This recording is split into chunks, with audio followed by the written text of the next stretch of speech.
মাননীয় মন্ত্রী সমরেজাউল করিম কালো টাকারে সাদা করছেন উনি।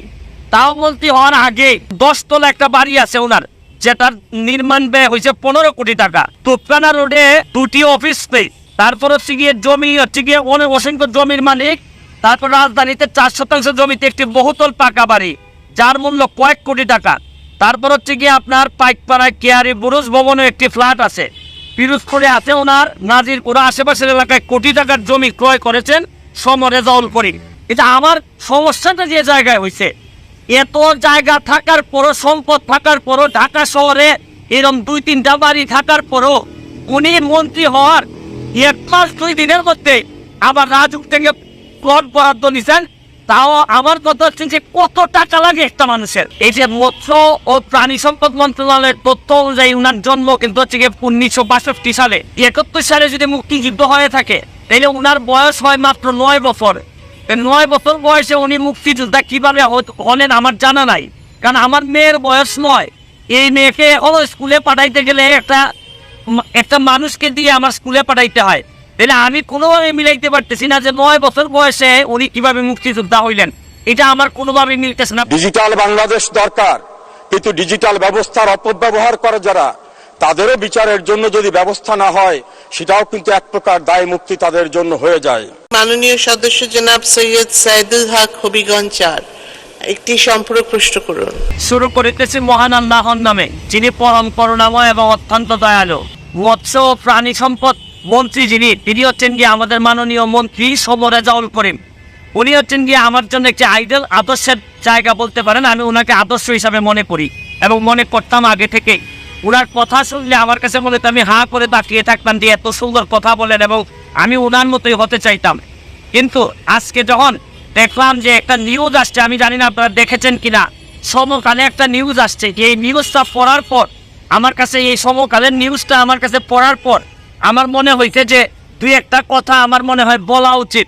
কারণ আমি একটা কথা যে একটা বিশ্বাস করি যে আমি বঙ্গবন্ধুর সৈনিক, যেখানেই দুর্নীতি কোনো গন্ধ পাই, যেখানেই মানে মানুষের টাকা নষ্ট হয় এরকম জিনিস পাই, আমি দাঁড়াই যাই, জীবনের যত ঝুঁকি থাকুক তা কেন। আমি প্রথমে একটা কথা আপনাদেরকে বলতে চাই যে এই রিপোর্ট অনুযায়ী দেখলাম এই যে মৎস্য ও প্রাণী সম্পদ মন্ত্রণালয়ের তথ্য অনুযায়ী উনার জন্ম কিন্তু হচ্ছে 1962 সালে।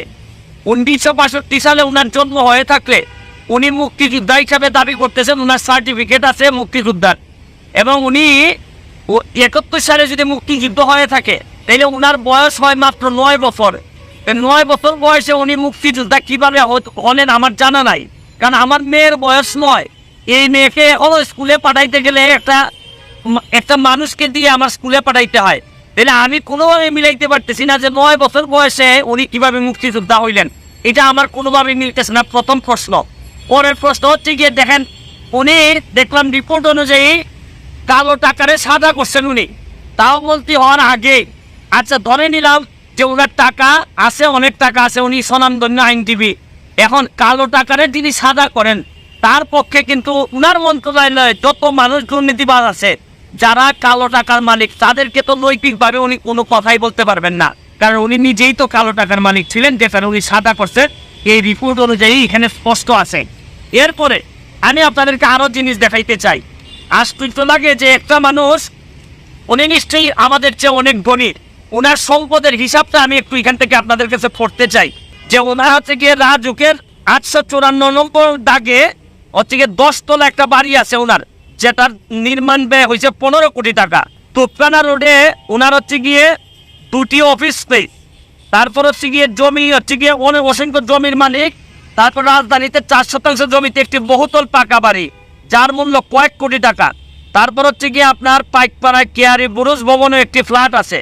পিরোজপুরে আছে ওনার নাজিরপুরা, আশেপাশের এলাকায় কোটি টাকার জমি ক্রয় করেছেন সমরেজাউল করিম। আমার কথা হচ্ছে যে উনি হয়তো অনেক ধনী হইতে পারেন, ওনার এই জায়গা সম্পত্তি থাকতে পারে।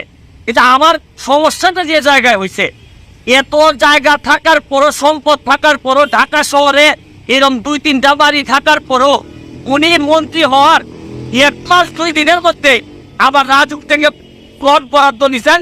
তাও আমার কথা হচ্ছে যে কত টাকা লাগে একটা মানুষের, কত টাকা হইলে মানে এটা তো হচ্ছে কি এই বরাদ্দ তো নিবে যারা হচ্ছে গিয়ে ধরেন হয়তো বেআইনি উনি কিছু করেন নাই, কিন্তু এত জায়গা সম্পত্তি থাকার পরে একটা মানুষের আবার এই জায়গা নিতে হয়, এইটা আমার কাছে মনে হয়েছে যে এটা কঠিন বাস্তবতা। আমি এই রিপোর্টটা এখনো বিশ্বাস করতে চাই না, কারণ উনি এখনো আমার আইডল। আমি মনে করি উনার যেভাবে উনি কথা বলেন আমি এখনো বিশ্বাস করতে চাই। আমি বিশ্বাস করি উনি এই সমকালের যতগুলা লেখা আসছে এইটার একটা প্রতিবাদ দিবেন অথবা এদের বিরুদ্ধে মামলা করবেন যদি এই কথাগুলো সত্যি হয়ে না থাকে। আর যদি সত্যি হয়ে থাকে তাইলে আর বলার অপেক্ষা রাখে না যে আপনার মতো লোকরাও যদি এই ধরনের বিতর্কিত হন তাইলে বঙ্গবন্ধু কন্যা কাদেরকে দিয়ে দেশ চালাবেন? সব মানুষ যদি নষ্টের কাতারে চলে যায় তাহলে বঙ্গবন্ধু কন্যা কাদেরকে দিয়ে দেশ চালাবেন? এত কষ্ট করেন উনি, দিনে রাতে জীবনের ঝুঁকি নিয়ে বাংলাদেশটাকে সামনের দিকে এগিয়ে নিয়ে যাচ্ছেন। আর আমাদের মতো লোকগুলা যদি এইভাবে আমরা বিতর্কিত হয়ে যাই, আমাদের যদি এত সম্পদ দরকার হয় তাহলে পুরোভাবে বঙ্গবন্ধু সোনারভাবে আমরা পৌঁছাইতে পারবো না। আমি এখনো বিশ্বাস করি যে উনি প্রতিবাদ দিয়ে মামলা করবেন যদি এগুলো সত্য হয়ে না থাকে। আর বিশেষ করে মুক্তিযোদ্ধার বিষয়টা উনি যদি প্রকৃত অর্থে হয় উনি মুক্তিযোদ্ধা হিসেবে সঠিক কিনা উনি প্রমাণ করবেন, নাইলে ওনার জন্মসাল ঠিক কিনা এটা ওনাকেই প্রমাণ করতে হবে। আর নাইলে মুক্তিযুদ্ধ এবং মুক্তিযোদ্ধাদের মতো এই একটি সম্মানিত জিনিস নিয়ে উনি যদি কোনো কিছু করে থাকেন এটা আমাদের জন্য চরম দুর্ভাগ্য হবে। আজকের মতো বিদায় নিচ্ছি, ভালো থাকবেন। যতদিন বেঁচে আছি প্রতিবাদ করার মধ্যে দিয়ে যাইতে চাই, আর মরে গেলে তো আপনাদের কাছে শুধু দোয়া চাই। ধন্যবাদ মাননীয় সদস্য, মাননীয় মন্ত্রী। মাননীয় স্পিকার, আপনাকে ধন্যবাদ এবং বিশেষভাবে আপনাকে অভিনন্দন যে এই মহান জাতীয় সংসদে আপনি 4 বার স্পিকারের দায়িত্ব পালন করে আপনার প্রজ্ঞা, আপনার যোগ্যতা, আপনার ধীশক্তি এবং অনন্য অসাধারণ দায়িত্ব পালনের মধ্য থেকে জাতীয় সংসদকে সকলের কাছে গ্রহণযোগ্য গণতান্ত্রিক চর্চার প্রতিষ্ঠানে পরিণত করেছেন। আমি আমার কথা বলার শুরুতেই গভীর শ্রদ্ধার সঙ্গে স্মরণ করছি আমাদের জাতির ইতিহাসের শ্রেষ্ঠ সন্তান, আমাদের মহান শিক্ষক, স্বাধীন বাংলাদেশের স্থপতি, জাতির পিতা বঙ্গবন্ধু শেখ মুজিবুর রহমানকে, এবং একই সঙ্গে মহান মুক্তিযুদ্ধের 30 লক্ষ শহীদ, সম্ভ্রম হারানো 2 লক্ষ মা বোন, 1975 সনের 15 আগস্ট ঘাতকের নির্মম বুলেটে আত্মাহুতি দানকারী বঙ্গমাতা বেগম ফজিলাতুন্নেসা মুজিব সহ সকল শহীদদেরকে। এবারে নির্বাচনটা ছিল একটি কঠিন অবস্থা, কিছুটা দানবীয় শক্তির সঙ্গে যুদ্ধ করতে হয়েছে, তবে সাধারণ মানুষের ভালোবাসায় আমি নির্বাচিত হয়ে আসার সুযোগ পেয়েছি। সেজন্য আমার গভীর কৃতজ্ঞতা আমার নির্বাচনী এলাকার সকল মানুষের কাছে। মাননীয় প্রধানমন্ত্রী শেখ হাসিনার নেতৃত্বে যদি গণতান্ত্রিক প্রক্রিয়াকে সুসংহত করার জন্য নির্বাচন অনুষ্ঠিত না হতো তাহলে বাংলাদেশের সাংবিধানিক শূন্যতা দেখা দিত। বাংলাদেশ আজ বিশ্বের কাছে উন্নয়নের রোল মডেল। আজ বাংলাদেশে কেউ অপরাধ করে দাম্ভিকতার সঙ্গে বলতে পারে না আমি অপরাধ করেছি, কেউ কিছু আমাকে করতে পারবে না। আমার বিশ্বাস এই ধারাকে অব্যাহত রাখতে বাংলাদেশের মানুষের আশা আকাঙ্ক্ষার একমাত্র আশ্রয়স্থল শেখ হাসিনা। তিনি যতদিন বেঁচে আছেন আমরা কামনা করি তিনি শতায়ু হবেন। মাননীয় স্বরাষ্ট্রমন্ত্রী এখানে আছেন, আমি বলবো আমরা ডিজিটাল বাংলাদেশ কায়েম করেছি, কিন্তু ডিজিটাল ব্যবস্থার অপব্যবহারের ভয়ঙ্কর ক্ষতিগ্রস্ত যারা, তাদেরও বিচার পাওয়ার অধিকার আছে। আমি একটি মামলায় মাননীয় স্বরাষ্ট্রমন্ত্রীর কাছে বারবার গিয়েছি, পুলিশের সংশ্লিষ্ট কর্তৃপক্ষের কাছে গিয়েছি। আসামিরা স্বীকারোক্তি করার মামলায় 3 বছরে চার্জশিট দেওয়া হয় না। এই অজুহাতে আসামিরা জেলখানা থেকে বের হয়ে যাচ্ছে। ডিজিটাল বাংলাদেশ দরকার, কিন্তু ডিজিটাল ব্যবস্থার অপব্যবহার করে যারা, তাদেরও বিচারের জন্য যদি ব্যবস্থা না হয় সেটাও কিন্তু এক প্রকার দায় মুক্তি তাদের জন্য হয়ে যায়। আশা করি এই বিষয়গুলো সংশ্লিষ্ট যারা আছে তারা গুরুত্বের সঙ্গে বিবেচনা করবেন। মাননীয় স্পিকার, আপনাকে অনেক অনেক ধন্যবাদ। জয় বাংলা, জয় বঙ্গবন্ধু, বাংলাদেশ চিরজীবী। দেখলেন দর্শক, মৎস্য ও প্রাণী সম্পদ মন্ত্রী সমরেজাউল করিমকে কিভাবে ধোলাই করলেন ব্যারিস্টার সুমন। যেখানেই অন্যায় দুর্নীতি সেখানেই ব্যারিস্টার সুমন ভাইয়ের সাহসী প্রতিবাদ। এই রেজাউল করিম কোটি কোটি টাকা লুটপাট করেছে এবং ভুয়া মুক্তিযোদ্ধার পরিচয় দিয়ে কোটি কোটি টাকা হাতিয়ে নিচ্ছে সরকারের কাছ থেকে, কিন্তু তার বিরুদ্ধে কেউ কথা বলার সাহস পায় না, কারণ তিনি মৎস্য ও প্রাণী সম্পদ মন্ত্রী।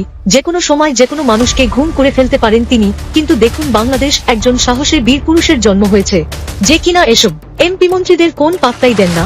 সকল এমপি মন্ত্রীদের চুরি দুর্নীতি তিনি সাহসিকতার সহিত ফাঁস করে দেন, তাই তো তাকে এখন বাংলার ফাটাকেষ্ট বলা হয়। তিনি আর কেউ নন, তিনি আমাদের সকলের প্রিয় ব্যারিস্টার সুমন ভাই। সত্যি ব্যারিস্টার সুমন ভাই একজন মাটির মানুষ। দর্শক, আপনারা সবাই এই ব্যারিস্টার সুমন এর জন্য দোয়া করবেন। আজ মাননীয় প্রধানমন্ত্রীকে ধন্যবাদ জানাচ্ছি যে তিনি একজন যোগ্য এমপি বানিয়েছেন। মাননীয় প্রধানমন্ত্রীকে অনুরোধ করব তার উপর নজর রাখার জন্য, তাকে যেন কেউ হামলা করতে না পারে, কারণ তার শত্রু তো এমপি মন্ত্রীরা। আজকের মতন বিদায় নিচ্ছি দর্শক। ভিডিওটি বেশি বেশি শেয়ার করে সকলকে দেখার সুযোগ করে দিন। আর আপনি চ্যানেলে নতুন হয়ে থাকলে এখনই সাবস্ক্রাইব করে রাখুন সবার আগে সত্য তথ্য পেতে।